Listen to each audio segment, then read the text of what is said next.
Hi again then guys, and welcome to the 23rd pick in my top 30 selection, coming relatively close to the end of the series now. And in this particular pick we've got another supercar. There are quite a few supercars in my top 30 selection. I'm a big fan of supercars, both older and newer ones, and this car in particular is a hugely historical supercar. One of the best supercars from the 90s, one of the most technically advanced supercars from the 90s, and in many ways the car which was the precursor, although people didn't realise it at the time of course, to the Veyron. Not necessarily in terms of its exact technical specification or even the way it looks, but in the way that the car was prepared, the way that the car was designed and the way that the car was built. It was similar to the Veyron, because whereas many supercars go purely for either straight line speed or to be the fastest possible around a track, the EB110 didn't go for that. The EB110 was about being a true supercar, but with the comfort, luxury and build quality that you'd expect usually from more of a luxury category vehicle such as a Mercedes or a BMW. They didn't make that many, only around 140 cars, and it is interestingly the only Bugatti to technically be Italian.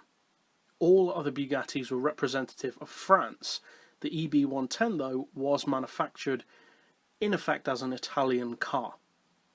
And the name EB110 actually stands for Ettore Bugatti 110th anniversary, and that's how old the maker of Bugatti originally would have been when they released the car back in 1991.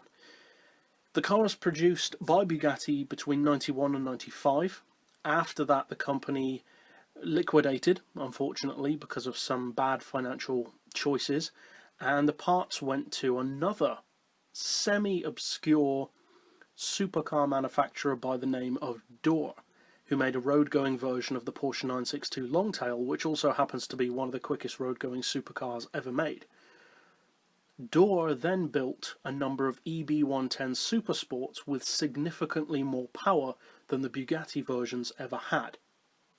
Then after that, another company, which we've already discussed, used some parts from the EB110 to make the B Engineering Adonis. The EB110 itself, though, is available in two primary forms. Now, most people refer to the EB110 simply as that, the EB110, but its actual name is the EB110 GT. Now, you'd assume that the GT would indicate that it was a better version, but it's actually not. The GT is just the standard EB110, and then you have the upgraded version, which is the EB110 SS, or, fairly obviously, Supersport, as with the Veyron. Now, although the Supersport is the quicker car and would be the more obvious choice to have on GranTurismo, I would rather have the original because it's simpler visually, it has a body-coloured rear wing, which I personally prefer, and although it's not necessarily as quick, I just personally prefer to have the original versions of vehicles featured on the game. They may not necessarily be as good, but they're more pure. They're more like the original idea of the design. Now, despite its age, the EB110 is to this day a seriously rapid supercar, especially given its weight. It is a pretty heavy car, especially compared to other supercars of the time like the XJ220 and the McLaren F1. It weighs a little over 1,600 kilos, but considering the level of luxury that it has with a leather and wood interior and all-wheel drive, it's not that surprising that it's a reasonably heavy car. Now, the engine is significantly smaller than that which the Veyron would come to use later on, being 3.5 litres, 60 valves, 12 cylinders and 4 turbos. So again, like the Veyron, lots of luxury and very big numbers. Apart from, ironically, the capacity, which as we said is only 3.5 litres. Despite being only 3.5 litres though, the EB110 puts out in excess of 560 horsepower, over 600 in Supersport form, and thanks to the all-wheel drive and a pretty decent 6-speed gearbox, it can launch off the line as quickly as a McLaren F1. Now, it cannot match the McLaren for overall acceleration, mainly due to the weight, and it does have less power. But off the line, it can hit 60 in around 3.2 seconds in the case of the Supersport.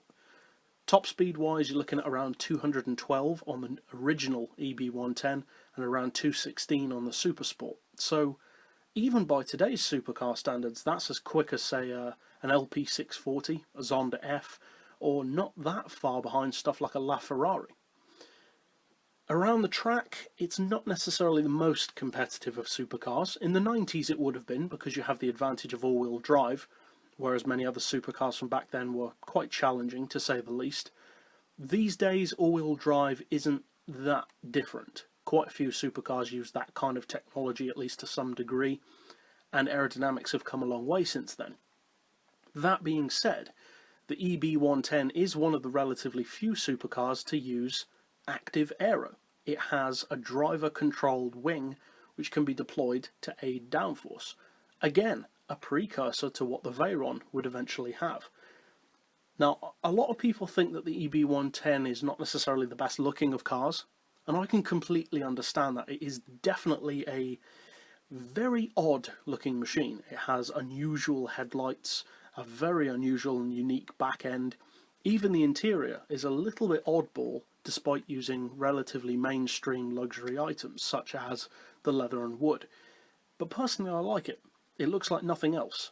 Despite being from the 90s, where a lot of supercars had similar shapes, the EB110 manages to actually look genuinely different.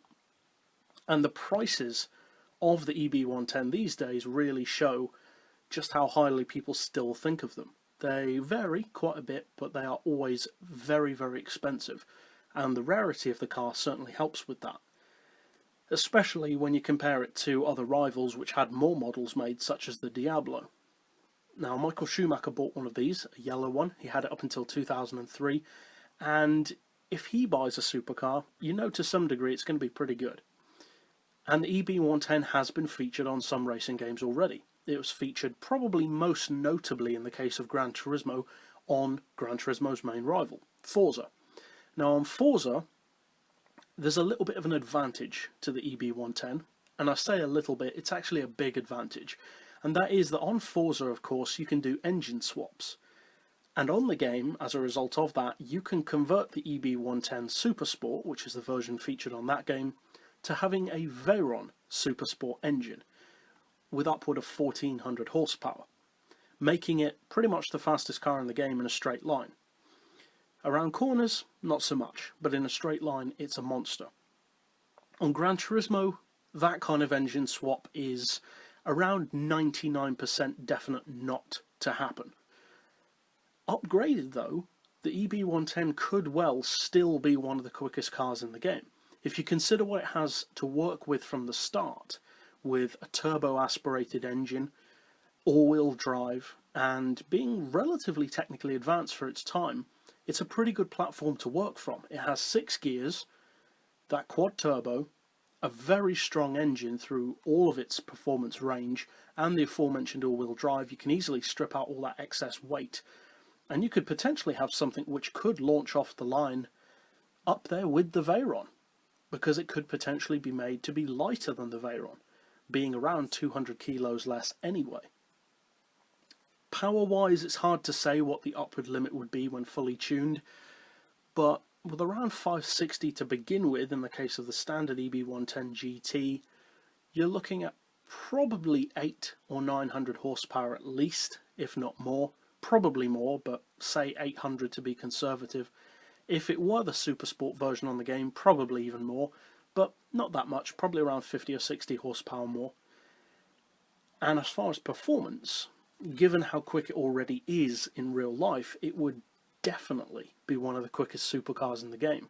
And as for around the track, although it wouldn't necessarily rival something like a McLaren P1 on a modern circuit, under the right conditions, the EB110 actually would have some advantages over some modern supercars.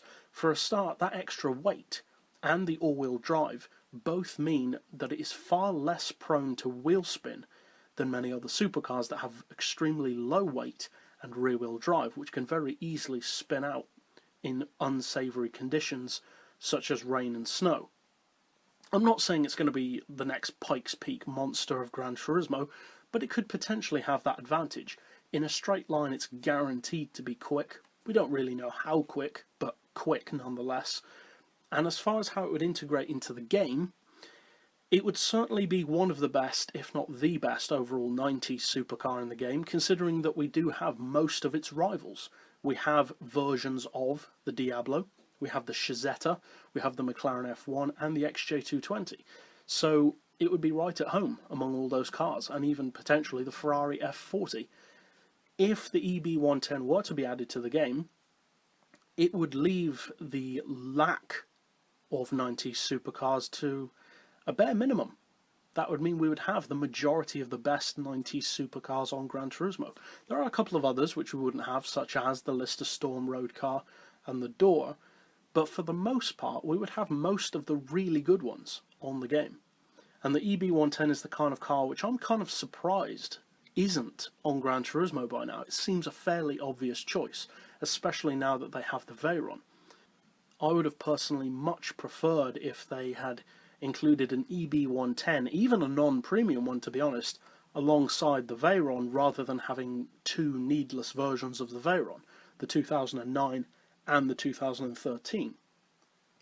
Now in terms of how it would fit into career mode, price-wise, etc., the PP is hard to say because it is heavy, it's not overly powerful by today's standards, so it could potentially be around the same kind of PP level as something like a Ferrari 458, due to the older technology and being relatively heavy, and at the end of the day it does have roughly the same power as a 458 Italia, so maybe around 560, 570 pp, something like that in its standard form.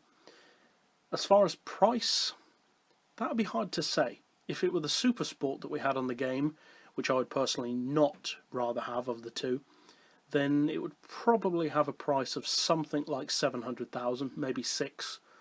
The standard GT could be anywhere between 400 and 600,000 credits. Maybe more, but that would seem about right. Because at the end of the day, it's not the best of supercars, but it is a significant one of the best of the 90s. But that's it in particular for this overall pick. A very widely loved, but ironically at the same time, controversial looking supercar, the EB110 GT, which I would personally absolutely love to see on Gran Turismo, even though I'm not necessarily the biggest of Bugatti fans. But that's it overall for this particular pick.